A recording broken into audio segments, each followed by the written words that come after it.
Hi, everyone. My name is Scott Morris. I'm the Director of Business Development for Gaming for GTS Distribution, which is a really long and fancy way of saying I'm the board game guy. So I would like to welcome you back to one of our publisher to retailer webinars. Really excited about today. It's a company that we have worked with for a long time and is one of our top partners. It is Pegasus Spiel. We are joined today by Joanna and Tim. We're going to be talking about a multitude of games. Actually, there's a line of games we're going to be talking about called Undo, which you may already have in your stores. They have 7 titles right now, which we'll talk about. And then we're going to talk about some upcoming games, one that was just released and one that is about to be released here very shortly. So quite a bit to kind of cover, but it's all very, very cool stuff. Just as a reminder for everybody, I always use this pun. It's terrible. I know. I'm sorry. Everything's on the table. You're allowed to ask any kind of question you like. If you do want to do that and you're here live, all you have to do is hit the chat button at the bottom of your Zoom window. There's going to be an option to either send message to all of the panelists, which are myself and Johanna and Tim, or you can send it to all panelists and attendees so all the other retailers can see as well, whichever you feel comfortable with. The 2 guys who I know, I'm not going to name you by name, but I love you. And I know you hit me by Facebook Messenger while we're on here. That is totally okay as well. And I know that that's your preferred method. So it's all good that way too. If you're watching this recorded and you're on YouTube, by all means, thank you for joining. Feel free to leave a comment below in the YouTube video. We'll be happy to answer any kind of questions after the live event. But we appreciate you joining. And obviously you can hit the subscribe button, get the notifications turned on so you know when we do more of these webinars as well. So with that, good morning, Sundance Cards. I see you just joined. Thanks for joining. With that, I am going to take my face that was made for radio. I'm going to let it be quiet. And Tim and Joanna, I will let you take over and start talking about these cool things we have to talk about. Awesome. Thank you, Scott. Yes, so my name is Johanna, and my colleague Tim and I are a part of Pegasus Spiel.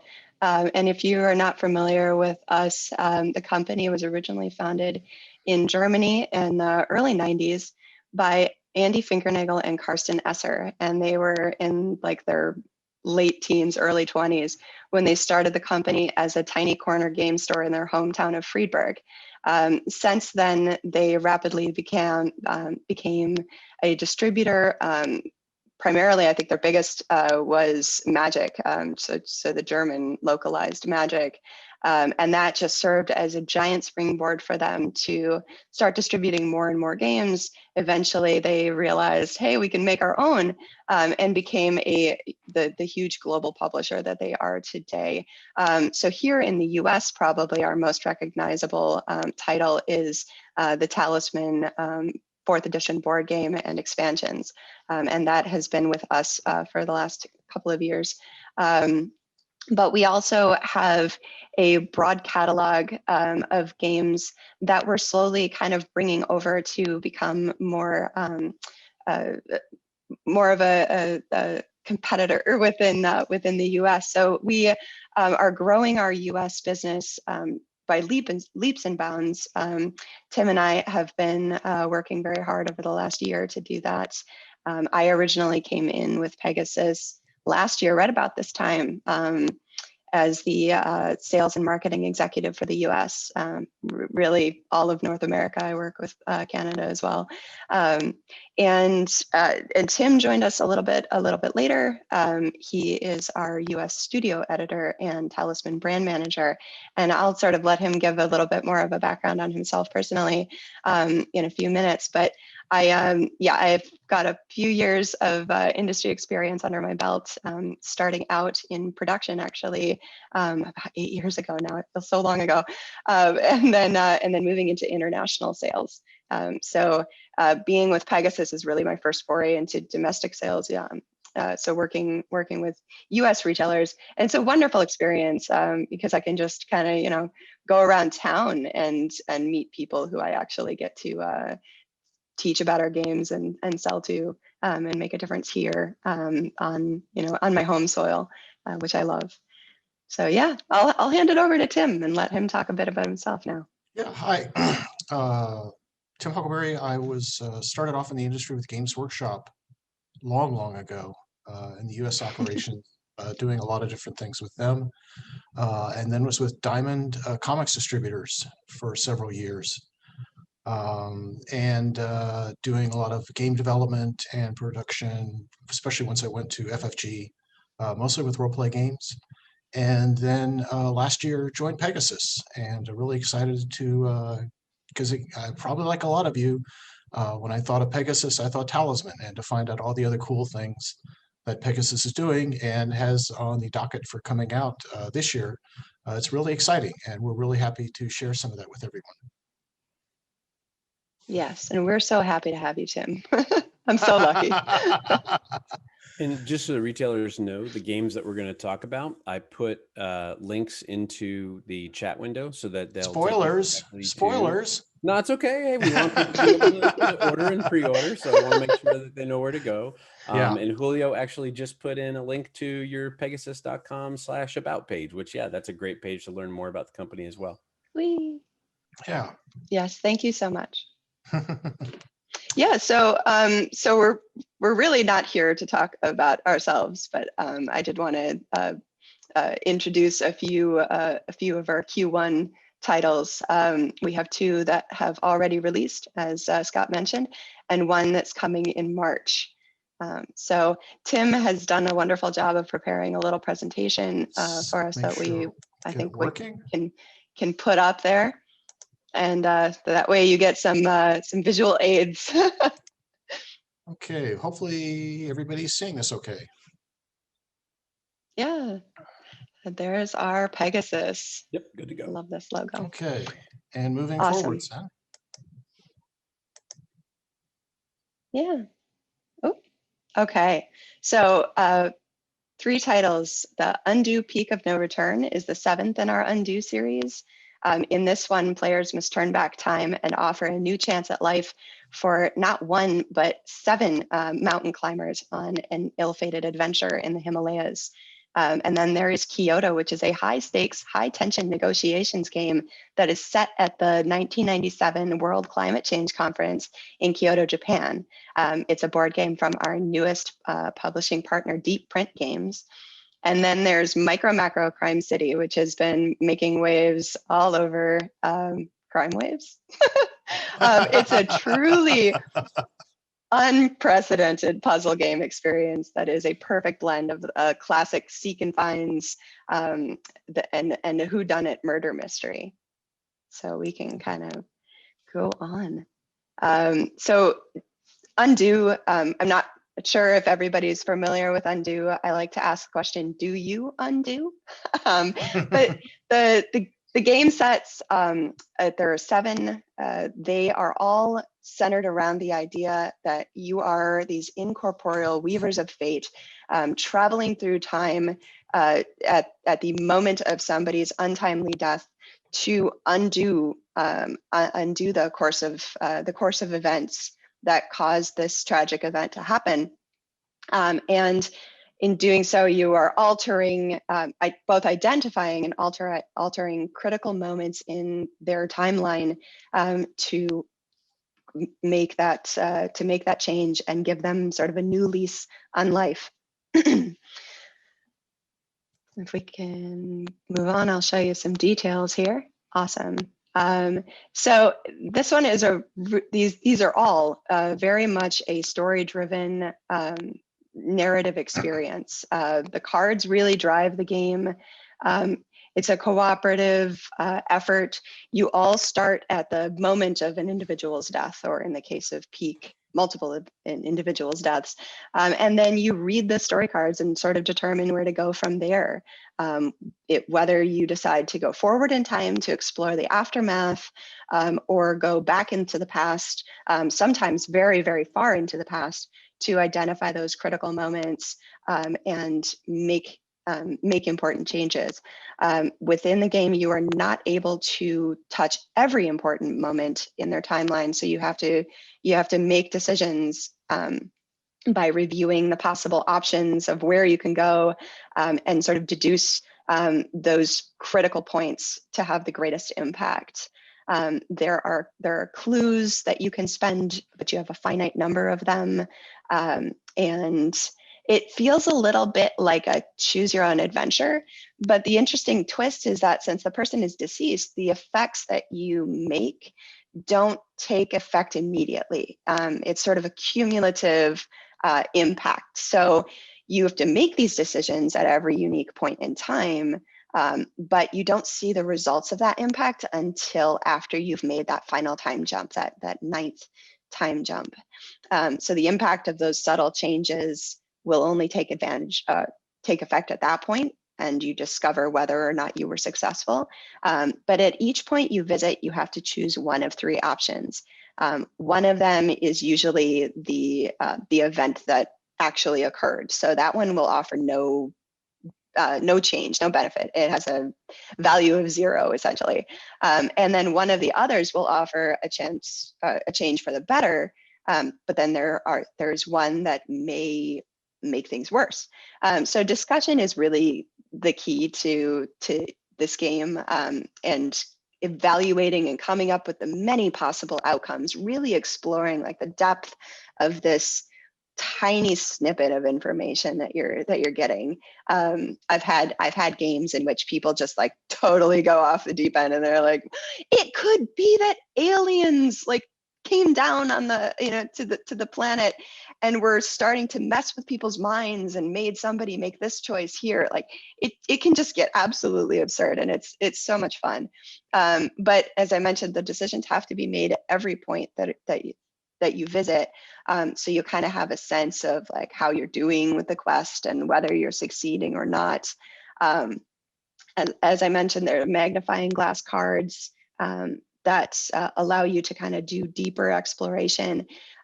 This game is a single playthrough, but it's also non-destructive. So if you play through it, whether you succeed or not, you can hand this game off to your friends or to your family. Alternatively, you can just shelve it, and it makes a really cool display of the whole collection. You get this really awesome art piece. But if you set it aside and walk away, you can come back to it down the line when you've forgotten most of the details and do that whole exploration over again. This is especially recommended, if you didn't succeed the first time around, like Tim and I recently experienced with the last playthrough that we did. Yeah. We thought we'd actually won, definitely. But we thought we'd won, but it turns out, no, not quite. We could have done a lot better. So it's like, okay, well, maybe we should just try this again and see if we can get it better the next time. Mm-hmm. There are 7 games in the line, so that means there's really something for everyone. All of these have different stories. They're all very thematic. So if you're really into like Japanese culture, our Cherry Blossom Festival might be the story that the box that you want to start with. There's also Blood in the Gutter, which is like sort of a noir mobster movie kind of theme. There's one, if you're a big fan of H.P. Lovecraft, there's actually a game, Forbidden Knowledge, is based on a short story by Lovecraft. And so you may have an advantage if you've actually read the tale, but I won't tell you which one it is so that you don't know. They all have very different stories, very different challenges that each one faces. The 4 most recent releases, including the new one, all introduce unique challenges. So in one, you actually can suffer physical damage. So even though you are these weavers of fate and are sort of omnipotent, you're not. You may fall victim to things like snake bites or tiger attack or who knows what. And then in Forbidden Knowledge, you can lose sanity. So you're slowly going mad as you explore this person's past, very, very Arkham Horror-ish. There's one in which you're trying to actively defuse a bomb.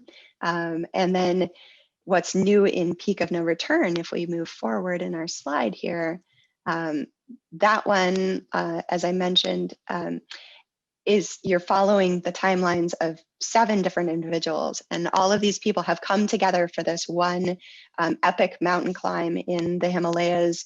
Most of them are strangers. They've come from all different walks of life, and yet somewhere there's like one thread tying all of them together. So this one has probably the highest amount of complexity out of all the ones that we've done so far, because you're tracking multiple people's timelines. But it's got a lot in there that will be fun for people to explore. I'm looking forward to hearing feedback. Yeah, these are great. Yeah, because this one's been out for about a month. Yeah. And they're Mhm. great, like after dinner games or games for like families and groups. And yeah, like Joanna was saying, just the fact that you sort of unravel bits of the story as you go. And like we discovered in the last game we played, how far off the actual story you can get just from the locations we went to. And our story we came up with was not at all the actual story. Exactly. Well, and it's because you're visiting a select, these select moments in time, and you can actually have a vastly different experience depending on which moments you select. So if you select these moments that are not as critical, they tend to be very, very vague and offer very little in helping to grow your understanding of the overall tale. And so it's kind of like encountering different chapters in the book, in a book, right? So some chapters will like totally reveal this big epic moment and you get this grand sense of what's going on. And then there are other chapters where, somebody's cooking dinner in the kitchen and you have really no no idea of its significance in the grand scheme of things.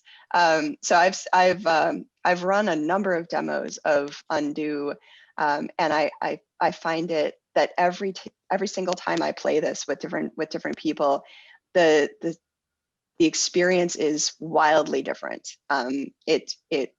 Everybody kind of hears the story in a different way and understands the story in a different way and has different suggestions for things that could possibly have occurred. And you go to different places and the story just comes through differently. It's like playing a game of telephone. It's a lot of fun and very, very engaging, because cooperative story experience. And I they are wanted to take a terrific. second and make sure that the retailers knew. I put it into chat, but we had just put in a restock purchase order with Pegasus for all of the titles to our main warehouses, which are the Washington, Linwood, Washington, St. Louis, Missouri, and Jacksonville, Florida warehouses. Those are the primary ones that we stock all the board games in. So if you see a 0 for any reason in your warehouse, just let your sales rep know and we'll get you added into that restock order. It literally just shipped like a couple of days ago, so it's going to be here like any day. So if you see anything there, that's why I just want to make sure everybody knew that was coming and on the way for everything. Yeah. And since there's a series of them, they make for great like weekly events even for groups. Johanna, you mentioned real briefly, but it's kind of a cool, almost hidden thing inside of these games. But if you're a retailer or a consumer and you have them on your shelf, but if you have them on your shelf as a retailer, each one makes a panoramic picture. 1 second, I will go grab a cool thing to show. Yeah, sure. Go ahead. Yeah. It's really kind of cool the way that it comes together from a merchandising display. I mean, a lot of people do, still face things out, but a lot of retailers also, when you get into games that are this size, you tend to sometimes have to spine them based on just the space that you have for it. But I thought that was a really cool thing that Pegasus did, was to have that kind of panoramic picture there to kind of make it stand out, which is really cool. Yep. Yeah, there's definitely that Easter egg there. Yeah, and it is a little bit. You're a more talented man than I am. I would have dropped 4 of those. Impressive, Tim. Nicely done. Yeah, no, he had to steal those like, off of my like you shelf. Said, it's almost So Johanna has that on her shelf behind her computer. It's a great little Easter egg, and it makes for a wonderful display where they all like line up like that. The other thing that kind of struck me about these, there's several different types of genres that are on the market, right? There's pure escape room games, there's adventure games, there's narrative games, there's choose your own adventure games. This really kind of tends to take the best of all of those and pull them all together, which I think is really unique. especially in today's time when there's so many people that aren't having these like big giant game nights and going out and doing a bunch of different parties, having something that, like you said, Tim, like you can just, hey, after dinner, sit down with the family, 2, 3, 4, 5 people, however many it is, sit down and play through one of these and have that, like the non-destructive piece, I think is really important, especially when you're playing with like families and stuff. We have 2 of these personally, and we've gone through them. And then, like you said, a month and a half later, we come back to them and we play through them again. And the kids are like, oh, we want to make this decision, or we want to go this way now. And they remember bits and pieces of it, but it's kind of like revisiting that movie that you love, right? You know a lot of it, you can quote a lot of it, but you don't remember every single second of it, right? So it's very, very cool. And I think that kind of helps the Undo series be unique in the space, which is very cool. Yeah. Julio did ask a Definitely. question real quick. If you guys can share who he's able to buy from a distributor standpoint outside of the United States. And just as a reminder, Julio's in Guatemala. Yeah, that's a good question, Julio. I'm actually going to pass that on to our international business developer and have him get in touch with you to confirm where you can get it. So I've got your note and I'll follow up. Does that work? Awesome. So we can maybe move on to, yes, talking about Kyoto. So the first time somebody introduced me to the concept of Kyoto, they just mentioned the title, and my mind instantly went to envisioning like some sort of Zen garden, calming game. This is exactly the opposite. This is a super fast-paced, sort of chaotic negotiations game that is very, very tongue-in-cheek and full of wit. But it's conceptually all about the world being on the brink of environmental collapse. And you, as delegates of powerful world nations, have to come together to make critical decisions on what studies to advance in order to sort of change the course, the current trajectory, and reduce emissions, in investing in saving the planet rather than damaging it. It offers really interesting insights, though, because for each country, they also have power brokers, powerful lobbies in the background who are sort of whispering in their ears and affecting choices during all of those negotiation rounds. Sweet. So, as I said, it's a super quick negotiations game. There is bribery involved. The way that the game plays through is you have 12 rounds you're playing through for most player counts. I think there's a reduced number if you have up the 5 players. But you play through these 12 negotiation rounds. They're 90 seconds long. Only 90 seconds. And you have 4 different things you have to do in these rounds. There are 4 phases. The first one is the speaker phase. So each round has one player that sort of leads. They get a super awesome sort of player piece that's a lectern that has a little microphone attached, and in that is where they slot the current study card. So you get to have this nifty little thing out in front of you. You, as the speaker, get to collect a certain amount of money and some affluence that you have to sort of pay in on these agendas. You then move into the negotiations phase, and then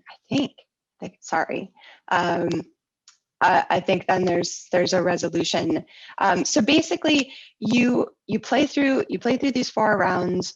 That 90 seconds, many things can happen. There's no turn order, so players are pitching in their contributions all at the same time. you're keeping an eye on all your on all the different countries that are involved. Some may be wanting to invest certain agendas that could potentially damage your success, and you may want to bribe them to remove those by paying money.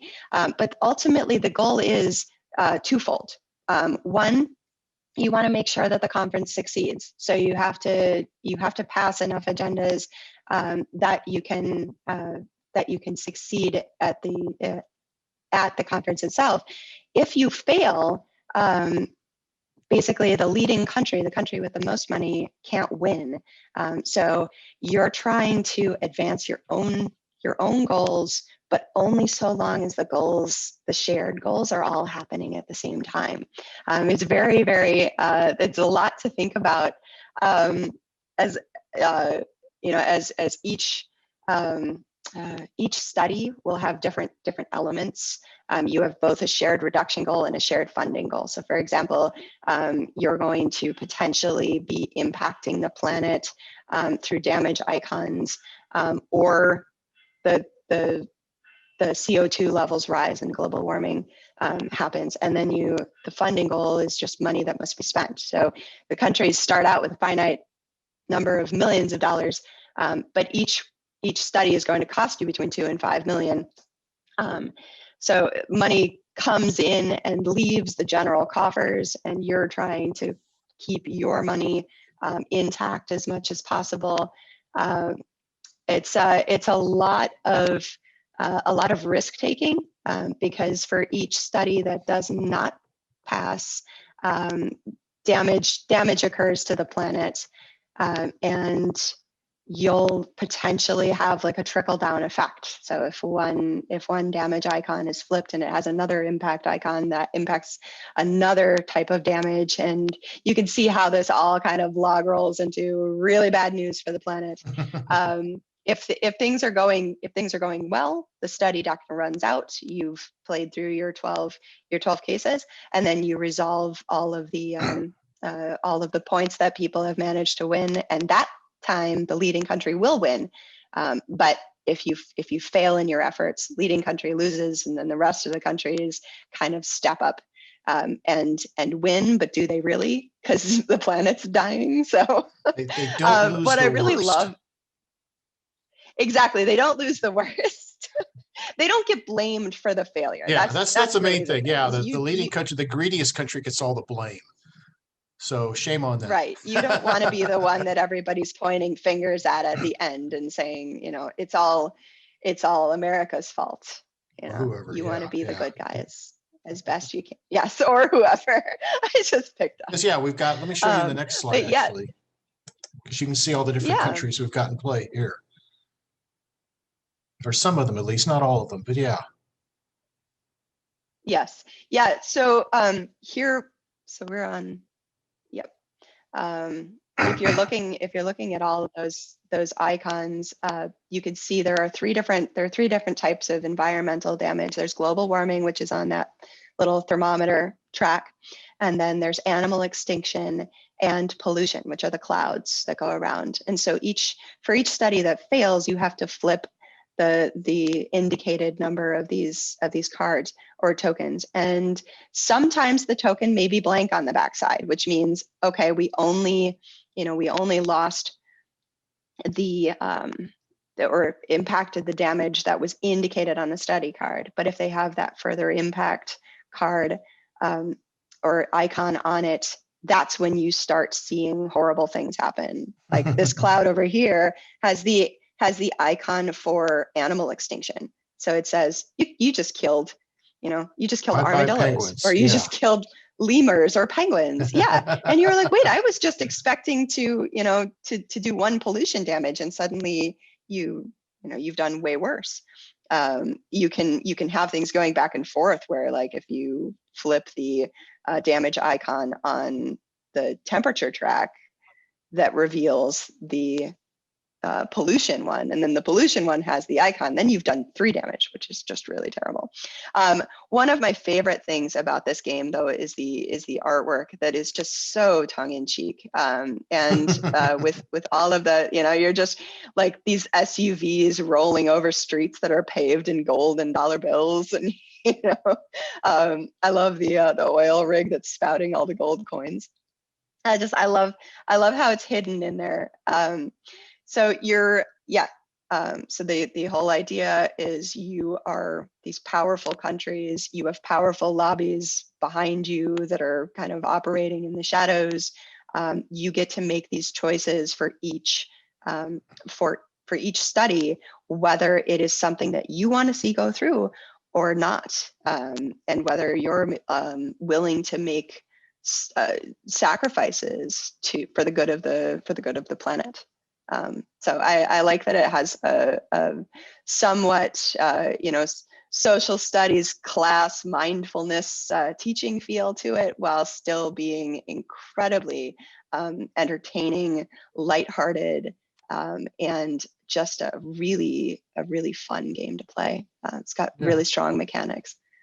Yeah, I mean, the mechanics alone, I love how every time you play, you get a different set of choices for your hidden agendas. So even if you're playing the same country, you might have different goals when you're playing that country the next time. Yep. Yeah, because you draw 3 and you pick 2 every time you play the game. So you're going to have different goals every time. Yep. No, it's a really like fast-paced negotiations, like we show on the slide. With everything that's happening, this game will still be under an hour in gameplay. It moves quick, fast and furious to sound like a movie announcement. It's just a lot of fun. It's got brilliant fun mechanics about a serious topic, but still you're going to be moving really quick. And when you turn over the cards, laughing a little probably, because like Joanna said, that the art is just wonderfully tongue-in-cheek, but kind of still making a serious point. Yeah, the but SUV it is a lot of fun. The big gold coins as their wheels is pretty funny. Yes, I want that. I want to see that car. Someone must have made that car for somebody now. It probably exists. I'm sure it does. Yeah, it's funny you mentioned about it being a serious topic. There have been some games in the past that have kind of tackled on this, and they've all done very well. One of the 2 that kind of jumped to my mind are CO2, which was a Vital Lacerda game. And then a game called Tomorrow, which was several years old, but it kind of tackled the same type of subject and everything. And it's something that, while it is a very serious subject, it seems to be very popular amongst, the debating, mechanics of that, being able to have different conversations as a country, so to speak, and kind of work through that. So, and at a price point of $29.99, that's actually a tremendously really good deal. So I did put into chat just so retailers know. So Kyoto is a new release. So it's something that the pre-orders have not come due for yet. The pre-order due date for us is March 4th. So it's coming up here in about maybe 3 weeks. But you're able to get those pre-orders put in anytime you want online or with your sales reps. And then we'll make sure to get that out to you when it's released shortly thereafter, hopefully before Q2, but probably maybe right at the beginning of Q2. Yeah, I really do love, this is a game where everyone's participating all the time. The leadership role alternates, so everyone will get a chance to play leader. But there's a lot of hidden knowledge. If you noticed on these cards here for the studies, so the leader, everyone will know the expected damage if this doesn't pass, but only the leader knows the hidden damage that will occur. So there's secret knowledge that the leader for that round will have over that study that's flipped, which again, everyone has their own agendas. So the leader may deliberately try to torpedo some of these, knowing that will benefit them. Other countries, again, will try to bribe other countries to either stay out or to do something to promote their own agenda, or since no one knows whose agendas are what, just to try to like fake everyone out. So everyone thinks, oh, this guy must obviously be pro-environment. No, I was just doing that for fake out. I'm doing something else entirely. So yeah, the mechanics are wonderful for this. I mean, it's just a great game to play. I'm excited for my copy. Yeah. I still have to wait. Clearly not the favorite. I did All right. notice So Oh, do we have? sorry. before we Mhm. jump into micro macro, Oh, Sure. Norman had asked the question. yeah. So GTS has a formalized demo program that we work with some publishers on, where we offer base games to retailers at a discounted price, once per year type thing. I know Pegasus is not Sure. part of that right now, but if they did want to contact you for any kind of demos are not necessarily as utilized or as important right now, but the number one thing we're hearing from retailers is really around display copies, something that they can open up Mhm. and put out, whether they have customers that are just walking by the window or whether they have customers that are actually coming into the store and, just doing, quick pickups and things like that. Having something out that they can, physically see and look at is a big thing. So if they Oh, yeah. want to talk to you guys about demos, is that something they can reach out to you about directly, or how would you like them to handle that? Absolutely. Yes.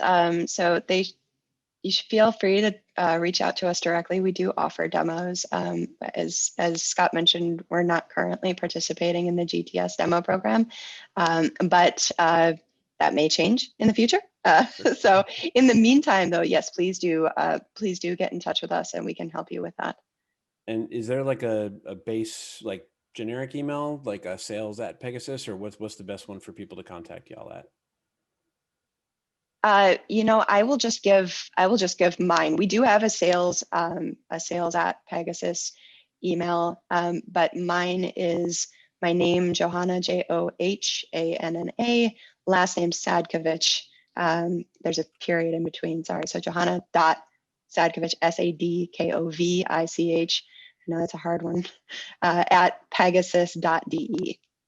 All right, and I'll So make yeah, sure to put that into just the chat. contact me I'll directly. put it into the video so Type it into the chat. Yes. yeah, no worries, no worries. I'm used to spelling that name out all the time for every reason. Yep. It is not an easy one. There you go. You got it. It's perfect. Yeah, we definitely want people to be able to have those display copies out there. I know how important it is right now to be able to get the whole picture out there and visible, either through through your Facebook channels or just having it in your store window so people can walk by. And for those interested, we do have the rule book available for download on our website now too. I think Yeah, it goes that's true true. for all these games. Mhm. Yep. So through our website, which is maybe we can type that into chat too. It's www.pegasus-web.com, and yeah, it will have details on all of these products. And then if you go to just I think it's downloads, when you're viewing the product in the website, you'll be able to select any number of additional information that's available for each product. Sometimes that will be more than just the rule book, but usually it's just that. Yeah, at the very least, you get the rule book. Mm-hmm. So I have to say something about this game before you jump in, because I think this is one of the coolest things that a publisher has ever done for a game when you think about it from a retailer's perspective and pitching the game. Yeah, you're right on it there. Yep, the get started right away. How awesome is that? If you haven't seen this before, retailers, this is really cool. So that sticker in the upper right there, it says get started right away, solve your first case on the cover, who murdered the burglar. This is actually like you can play the game just by holding the box, which is super cool. How awesome is it? You can demo a game and really get a great experience of it right on the front of the box. It's You very know, unique. nothing at Very all. unique. I mean, there's lots. We actually have a demo online we'll talk about later, but yeah, I mean, you can start here. There's the burger shop. So you can actually get a feel for what the game is. And the solution is on the back of the box too. So we don't leave you hanging. No, I agree totally, Scott. Clever too. I'd had my copy for a while before I finally noticed that, because it's really? like, it's sort of like you miss, like if you're looking at a website, you just ignore the ads on it. Right. I hadn't looked at it, and then it's like, oh my gosh, this is real. I can actually play a case on the box of the cover. Yep. That's, I thought that was very cool. that was brilliant. Yeah. Norman just made a comment. Yeah, Norman, this was just recently released. We blew through several hundred of them right away. This is part of the same restock that we're doing with Undo. So this is coming in here very, very quickly and very shortly. Yep. I'm glad you mentioned that, Scott. I felt exactly the same way. I just couldn't get over. Not only it's a game that allows that, but to even think of doing it as well Yeah. was just Yeah. smart. No, it's really terrific. It just makes everything so much easier and so engaging for people who see it. Just to be able to instantly jump right in. So I guess I can kind of go ahead and go ahead and take this one forward here. But Micro Macro Crime City is a new cooperative puzzle game experience where you are detectives in Crime City, and this huge metropolis is completely rife and overrun with criminal activity. You are trying to track down the perpetrators of a large number of criminal cases, and it has a very seek and find hidden picture feel to it. Yeah, as I said, it's a unprecedented, it's a kind of brand new type of game. I've never seen anything quite like it where all of these features are combined. It's very Where's Waldo, kind of Sherlock Holmes consulting detective. There are multiple levels going on here, and on this giant city map, which is like 2.5 by 3.5 feet. So you may not have a table big enough. You might be sticking this down on the floor. Everyone has an opportunity to get involved. You have various strategies you can take. Folks can kind of take over one corner of the map looking for clues, or you can all try to kind of squeeze in over the same spot. There are 16 unique criminal cases. They're all rated at different difficulty levels. So you can start out easy with the 1 stars, which you think might be easy, but I think Tim and I got stuck on one of them that wasn't even that hard. Yeah, we were trying to run a demo for just a thing in our local stores. Oh, we'll do a 1 star, a little bit easy. No, this one was tricky, and maybe we overthought it a little bit, but it was tough. I think so. Yeah. And one of my favorite little elements about it is that it comes with these sort of semi-opaque little envelopes for each case to keep all the information together. So that's a personally fun and rewarding experience for me, sitting there and putting them all into their like neat little envelopes. It also includes a magnifying glass or a magnifying tool. It's basically a magnifying card. I remember my grandma had something very similar years and years ago. And you can use that for spotting details. I also really love that I've heard people using their cell phone cameras to zoom in on the picture even further than the micro magnifying glass allows, which is really amazing. I love the ingenuity of people who are like, oh, this might help actually. The game offers truly captivating gameplay for either an individual player playing solo or group experience. The game's rated for up to from 1 to 4 players, but Tim and I were discussing. I mean, we don't see any reason why there couldn't be 6 players playing the game. It's just a matter of how comfortable you are with everybody's heads being in the same space. It's got that sort of fun hidden picture, but like a murder mystery mashup. So if you're fans of like the whodunit murder genre, you're gonna love this. If you're fans or like people like me who are of an age where we have a certain nostalgia for things like Richard Scarry's Busy Town or the highlights magazines, like it has all of that flavor and charm with these wonderful black and white illustrations that are highly detailed and really goofy. You get these crazy characters that you can't quite figure out what kind of critter they are, if they're a critter at all. they're all doing these very unique and interesting things through the town. There are a lot of really funny moments that you can capture. And as Scott so helpfully mentioned, his favorite element, there is that demo on the box cover. There's also a free demo case online. So this game has its very own landing page. And if you visit that page, there's an online demo that walks you through a whole new crime that you have to solve, which I think is really neat and kind of allows people to have another level of access to micro macro without having to have the physical copy right there in front of them. So Let's take a look at pictures.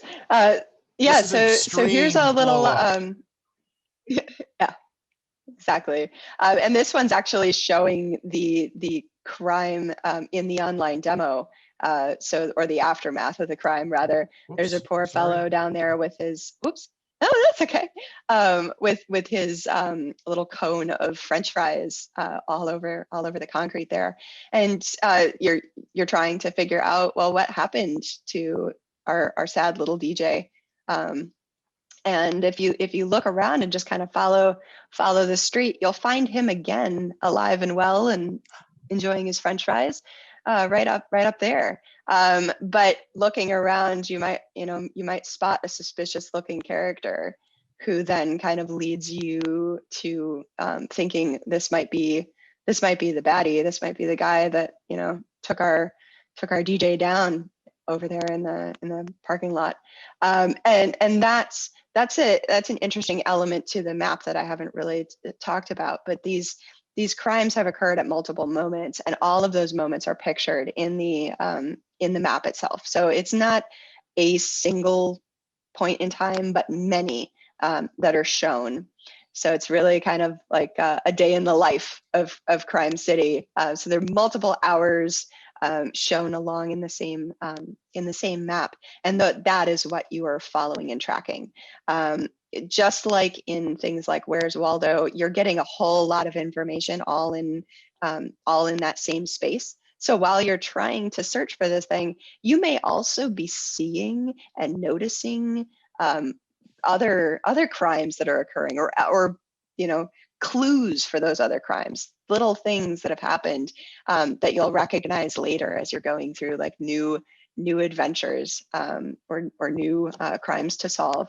So you'll see somebody who looks maybe suspicious, but he doesn't apply to this case, and you'll remember seeing him, and it will help you later. But it also hinders you with, all of this data being presented all at the same time makes it really, really hard to spot things. It's like a needle in a haystack, except in this, it's kind of a needle in a needle stack. It's a lot of fun. I've really enjoyed playing this game. And Tim, I'm sorry. I think that's exactly what you touched on. It's not just a Where's Waldo. You're seeing events in time. So you're following people's lives forward, and you'll actually, in this case, follow it backwards too for earlier in the day. So you'll see odd things like you see this person down here. Well, he's also up here. So what's going on? And this is where also the difficulty of the cases comes in. Some cases just have a lot of elements, but also some cases just are very subtle. This fellow here is very easy to pick out in the map, but this fellow here, a lot harder. You'll see him here. Oh, here he is up here as well. But trying to follow somebody who's not as distinct adds to the difficulty too.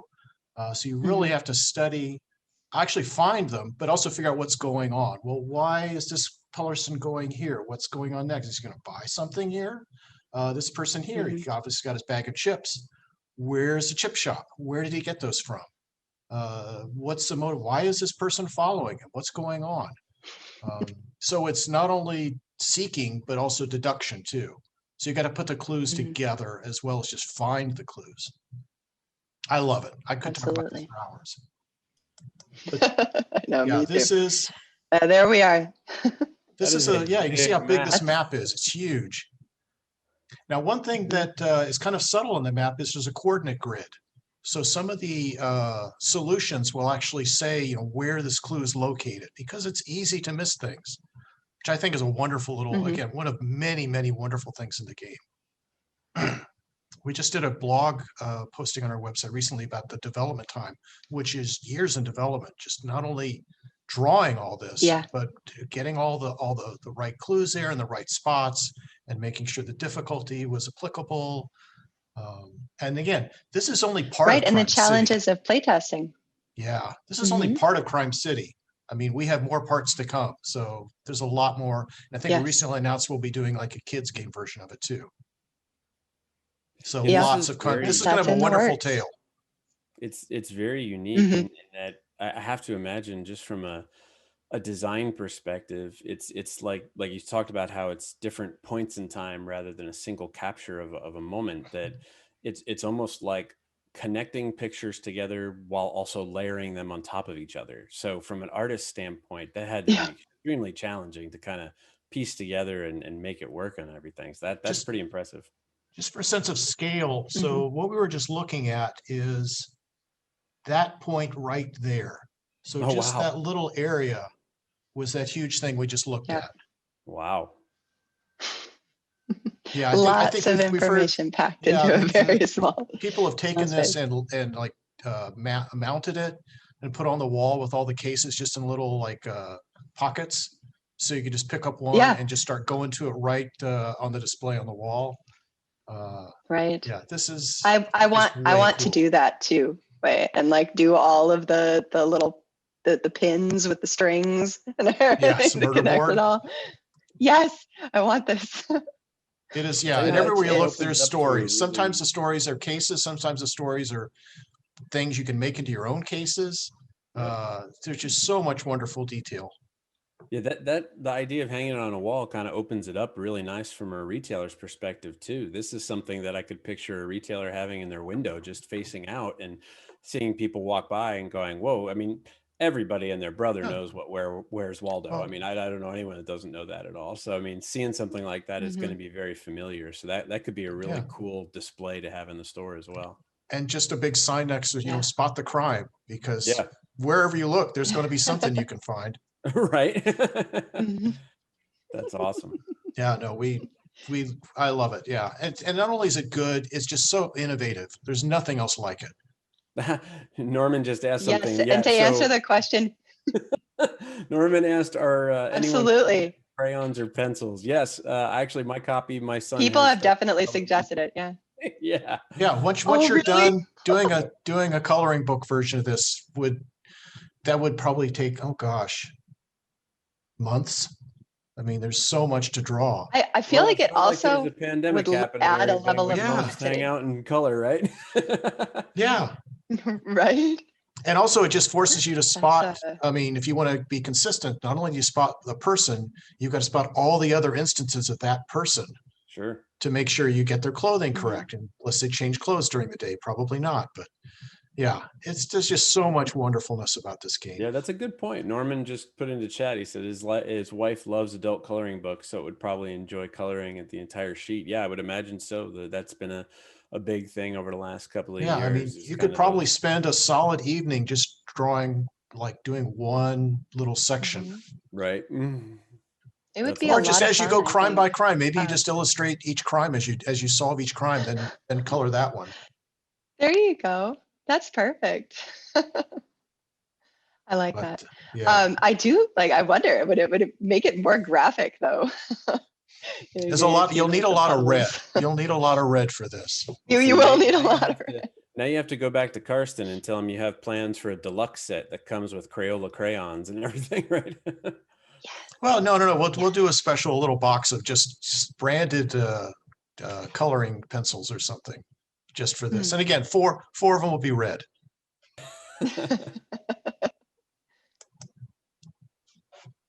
Yeah. And so here's kind of a picture of that whole spread again, give you sense of the map for scale. The rule book is super short. I mean, this game doesn't require a whole lot of explanation. So I think it's just a folded sheet of paper. It's like 4 pages. And then all of the cases you can see stacked there neatly with their difficulty levels sort of designated with their star icons. And the number of cards in each case can vary. So some of them are very short. That doesn't necessarily The number of cards doesn't necessarily indicate the difficulty, though. So it's interesting. But yeah, there's all the bits. You see the little magnifying card down there, and the beautiful red, white, and black box, which makes me think of all of those jokes, like what's black and white and red all over. All over. Crime City. Micro, macro, Crime City. Yeah. And the other neat thing is some of the cases actually introduce parallel tracks where you've got to actually follow two different things happening for the really tricky ones. So yeah, and it does step you through very slowly. They have 4 cases they recommend that you do like one at a time in this order, but dive in the deep end. There's optional rules for just not using the cards and trying to solve the case without any clues or hints as to what to find. It just, you're on your own. Here's where it started, figure it all out. But yeah, this is just such much fun on so many levels. Yes, and highly modifiable, like you mentioned. You could play these cases one way and then take a different approach on the next case. Yeah, and just invent your own. There's so much stuff to find in here. You can make your own cases. Mm-hmm. And yeah, there's a lot of crazy stuff to discover. Yeah, this is a wild city just to just open up and look at all the fun and figure out. Some of them's like, is this a I think part of the case or? Yeah. Mm-hmm. And with that. Yeah, I think there's actually a streaker in that map somewhere. Yeah, there's all sorts of wackiness. Well, that is awesome, guys. I really appreciate you taking the time to come to talk to the retailers about these. I just want to take a second and remind the retailers really quickly. So if you joined late and missed it, or if you missed it in chat, the Undo series of games and Micro Macro are both in the process of being restocked right now. The main 3 warehouses are going to have those being received here in the next day or 2, really. I mean, it was just like a day or 2 ago that everything started to ship, so it's going to be here any day. When I say the main warehouses, those are our Linwood, Washington, our St. Louis, Missouri, and our Jacksonville, Florida warehouses. Those are the main 3 that the board games are stocked in and have the most availability in. And then, as we mentioned, Kyoto is a brand new game that is going to have orders due on March 4th. So you can let your sales reps know or get orders in online so we can get those pre-ordered for you. Plan right now is, I believe that it's like late March, early April release, right, Johanna? Just pending time frame. And yeah, late March should be a good estimate. Yep. Yeah. Right now, as everybody knows, right now shipping is just like it's a game unto itself. I'll say someone needs to make a game of trying to get things to release on time. Right. The last year. Yeah. That was awesome. Tabitha asked, will Talisman 4th edition be available again anytime soon? That is a great question. What is your guys' stock availability of that, or what's that is a good question. We are completely out of stock right now. An order has been placed. We do have the product ready. It is a fight to make sure that we get it. I think that we lost because of Chinese New Year, but we expect it in a few months at worst. Okay. Hopefully, cool. I can squeeze out a little bit. We can keep you posted on that one, Tab. The Talisman's a big seller for us. I mean, like if you were here at the beginning when I mentioned that Pegasus is one of our bigger partners, like Talisman it's a staple. I don't know many retailers that don't carry it. It seems to be kind of everywhere. So. Right. It's for many people, it's the first like hobby game, family hobby game. That's introduces fantasy elements and other things. Yeah, everybody should play Talisman. Definitely. Mm-hmm. Awesome. But everybody should try these too. Yes, they should. Yes. Definitely. So just as a reminder, if you have any questions, you can always feel free to reach out to me directly. My email is smorris@gtsdistribution.com. Johanna's email we put into the text. I'll make sure to just put a note on that on the video, just so everybody knows what that is, so that she can reach out to you and get a hold of you for demos or any kind of questions like that. But Johanna and Tim, thank you very much. I really do appreciate you guys taking the time to come and talk to the retailers. Retailers, thank you. If you're here live, thank you for taking the time to join us and stop in and spend some time with us. If you're watching this on YouTube, thank you so much. Hit that like button, hit the subscribe button. That way you know there's more webinars coming up. Just so everybody knows, right now, the next webinar we have scheduled is actually about a week and a half from now. The next one is going to be on the 22nd. So next week, there's no webinar scheduled. So feel free to take a break. If you have any questions on that, feel free, like always, reach out, let me know. But with that, thank you so much. Have a great week in your stores, and we'll talk to you soon. Take care. Thanks to all of Y'all you. are, Bye-bye.